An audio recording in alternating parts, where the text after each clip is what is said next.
Next one 601. The shape of NH3 is, NH3 యొక్క shape ఏంటిది? H H H, ఇక్కడ lone pair వస్తుంది. Pyramidal shape. ఇదేం shape? Pyramidal shape. టెట్రాహైడ్రల్కి example CH4, trigonal ప్లేనార్కి example BF3, యాంగులర్కి ఎగ్జాంపుల్ H2O. HOH. ఇవి గుర్తుపెట్టుకోవాలి, ఇవన్నీ గుర్తుపెట్టుకోవాలి. This is very very important question.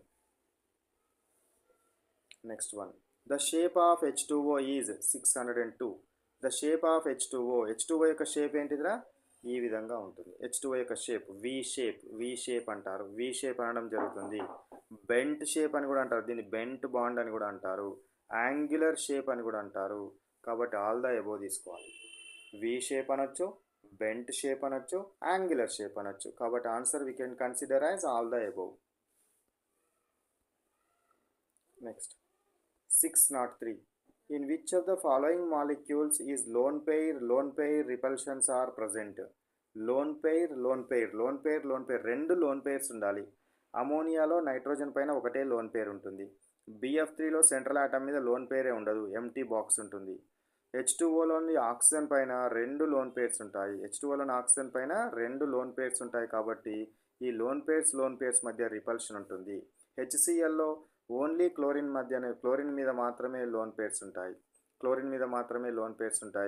H2O అంటే ఒకటే బాండ్ ఉంది కాబట్టి ఇక్కడ ఈ బాండ్ని లోన్ పెయిర్స్ రిపల్షన్స్ దాన్ని ఏమంటారు, ఇంపాక్ట్ చేయవు. కాబట్టి లోన్ పెయిర్ రిపల్షన్స్ అంటే ఇక్కడ H2O molecule we can consider.